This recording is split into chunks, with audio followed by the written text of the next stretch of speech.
सचिन नाम का एक लड़का था जो सच में जानना चाहता था कि भूत सच में होते हैं या ये सब बस मनगढ़ंत कहानियां हैं। उसे भूतों और डायनों के बारे में जानने का बड़ा शौक था। वह हमेशा भूतों और डायनों की कहानियां ही पढ़ता रहता था। कुछ लोगों ने कहा कि डायनें सिर्फ लोगों को डराने के लिए बनाई गई हैं, लेकिन सचिन को इस बात पर बिल्कुल यकीन नहीं था। सच्चाई का पता लगाने के लिए उसके मन में एक विचार आया और उसने अपने दोस्त को इसके बारे में बताया। उन्होंने रात में कब्रिस्तान जाने और वहां रुककर यह देखने का फैसला किया कि क्या उन्हें कब्रिस्तान में कोई डायन मिल सकती है। सचिन का दोस्त उसके साथ जाने को तैयार हो गया, लेकिन वह कब्रिस्तान के अंदर नहीं जाना चाहता था। सचिन राजी हो गया। जैसे ही रात हुई, दोनों कब्रिस्तान के पास पहुंच गए। सचिन अंदर चला गया और सचिन का दोस्त वहीं कब्रिस्तान के बाहर इंतजार करने लगा। कुछ घंटे बीत जाने के बाद सचिन के दोस्त ने सचिन को कॉल किया और पूछा, भाई डायन दिखी क्या? सचिन ने जवाब दिया, नहीं। इस पे उसके दोस्त ने सचिन को बोला कि भाई तू बाहर आ जा, घर चलते हैं। मैं थका हुआ हूं और मुझे बहुत नींद भी आ रही है। पर सचिन ने अपने दोस्त से कहा, तुझे नींद आ रही है तो कब्रिस्तान के बाहर ही सो जा। आज मुझे पूरी रात यहीं रुकना पड़ा तो भी मैं रुकूंगा। मुझे आज पता करना ही है कि डायन होती है कि नहीं, और जैसे ही मुझे डायन दिखाई देगी मैं भाग के तेरे पास कब्रिस्तान के बाहर आ जाऊंगा। इसके बाद सचिन का दोस्त कब्रिस्तान के बाहर ही सो गया और सचिन अंदर डायन का इंतजार करने लगा। सचिन ने काफी देर तक डायन का इंतजार किया, लेकिन वह थक गया और उसको भी नींद आने लगी और सचिन वहीं सो गया। अभी सचिन सोया ही था कि उसे वहां पे फावड़े से जमीन खोदने की आवाज आने लगी।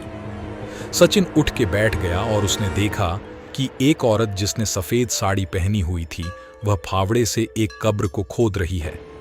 सचिन ध्यान से देखने लगा कि आखिरकार ये औरत कब्र खोद क्यों रही है। थोड़ी देर में उस औरत ने कब्र से एक लाश को बाहर निकाला और जंगली जानवरों की तरह आवाज करके उस लाश को नोच नोच के खाने लगी। इतना भयंकर नजारा देख के सचिन के हाथ पैर कांपने लगे। वह डर से पसीना पसीना हो गया था। सचिन चुपचाप झाड़ियों में छुपा रहा और हनुमान चालीसा पढ़ता रहा। वो भगवान से बस यही प्रार्थना कर रहा था कि हे भगवान, आज इस डायन से बचा लो। आज के बाद मैं फिर कभी कब्रिस्तान में नहीं आऊंगा। काफी देर तक डायन ने उस मुर्दे को खाया और फिर बचे हुए आधे मुर्दे के शरीर को वापस कब्र में दफनाने लगी। तभी सचिन के साथ कुछ बुरा हुआ। सचिन के दोस्त ने हाल चाल पूछने के लिए सचिन को कॉल कर दिया। सचिन का फोन साइलेंट नहीं था, जिसके कारण कॉल की आवाज सुनते ही वो डायन सचिन की तरफ भयानक नजरों से देखने लगी। झाड़ियों में छुपे होने के कारण सचिन ने सोचा डायन उसे नहीं देख पाएगी, पर ऐसा नहीं था। पलक झपकते ही वो डायन अचानक से सचिन के सामने खड़ी हो गई। डायन को अपने नजदीक देखकर सचिन का शरीर मानो ठंडा पड़ गया और वो वहीं पे जम गया। डायन आराम से सचिन का हाथ पकड़कर अपने साथ उसे ले जाने लगी। सचिन उसके वश में आ गया था और बिना किसी विरोध के उसके साथ जाने लगा। डायन सचिन को आधी खाई हुई लाश की कब्र के पास ले गई और उस मुर्दे की लाश को कब्र से बाहर फेंक दिया और सचिन को उस कब्र में दफन करने के लिए उसे कब्र के अंदर सुलाने लगी। तभी वापस से सचिन का कॉल आया। मोबाइल की रिंगटोन सुन के अचानक सचिन को होश आया और वो चिल्लाते हुए वहां से भागने लगा। सचिन जिधर भी भागता, डायन उसके सामने खड़ी हुई मिलती। अब सचिन को उसकी मौत उसके सामने ही नजर आ रही थी। सचिन चिल्लाते भागा। तभी उसका दोस्त कब्रिस्तान के अंदर आया और देखा कि सचिन पागलों की तरह इधर उधर भाग रहा है।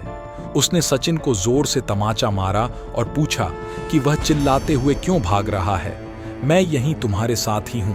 सचिन ने अपने दोस्त को बताया कि यहाँ एक डायन मौजूद है।